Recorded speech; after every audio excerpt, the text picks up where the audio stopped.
you're being an antenna every day, just getting pinged by a bazillion different stimuli. And so the burnout leads to binging, the compulsiveness. And then comes the guilt, then comes the shame, then comes the internal promise, like, I'll do better tomorrow.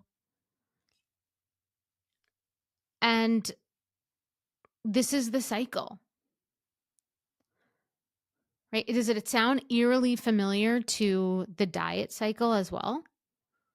Right? Where we're consistently in this cycle of self-abandonment, looking for external validation to get some sort of safety,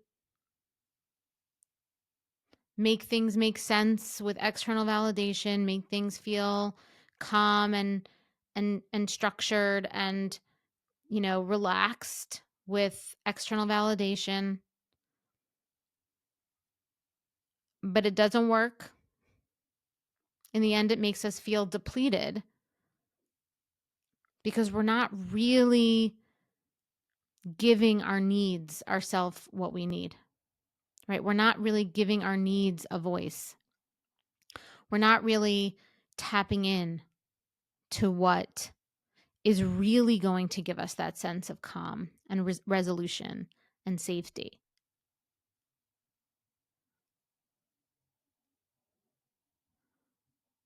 Right? So this is the burnout binge cycle, right? People pleasing, overextending, staying quiet happens again. And it's not a food issue. It's not like, oh my God, this bag of cookies is it's just too tempting. The cookies are the problem. It's not a cookie problem. It's a self-worth issue. It's a boundary issue. It's a conditioned silence issue. So now that we understand the issue, now that we've given some examples of ways that this issue hatches, now that we've talked about the binge burnout cycle, how do we break the pattern? How do we stop using food, using eating behaviors to express the parts of ourselves that we've been taught to keep quiet or that we're afraid now as adults to express? So the way that we break this pattern actually doesn't have to do with learning new ways to eat food. It doesn't happen with a meal plan, right? It's not like, here's a structured meal plan with, specific portion sizes for each macronutrient. Like that, it's just totally not it's not, it's not it. It's like giving a swimmer a baseball bat. Right? It's just it's not the solution to the problem. The solution is starting to build self-agency. It starts with tiny acts of self-advocacy. Right? Little shifts in your behavior that express to your nervous system and start to rewire the patterns of your nervous system and your brain to believe, I matter. My preferences matter. My feelings matter. And here's how that can look in real life. So I'm going to give you some examples, right? So say that your friends all want to go to a certain restaurant and it's not somewhere you want to go, but everybody wants to go. But the truth is you look at the menu and it's not going to be in alignment with your goals. Instead of just being breezy and going along with it, what you can do is you can say, actually, I prefer this restaurant instead. Right? And what that does is you're standing up for yourself, you're being your own advocate, which is the first step. And then you're also collaborating because you're giving another suggestion.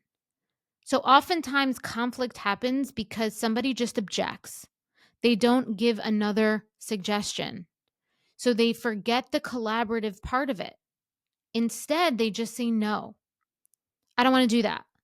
And that just leaves the other party feeling like, rejected. Nobody likes feeling rejected. We don't like feeling rejected. Other people don't like feeling rejected. So the way to combat that is you say no and, right? So we learn about yes and in comedy. This is no and.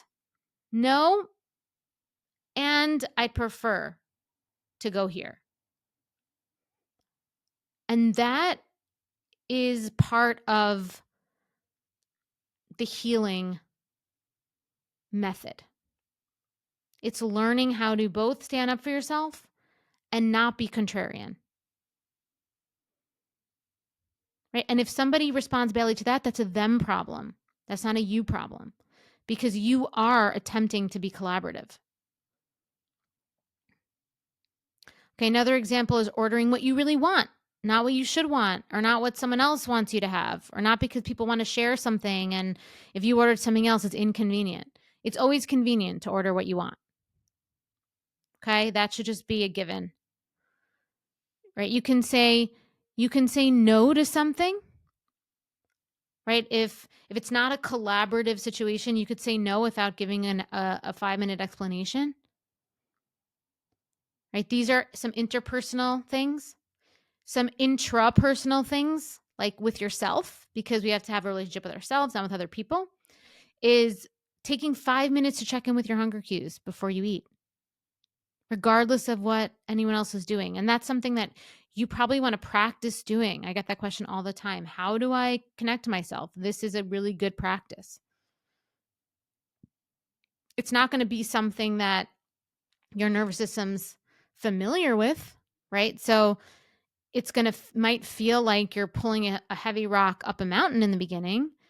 It's not going to be natural. But all things that feel natural eventually were not feeling natural. They felt natural with repetition and practice.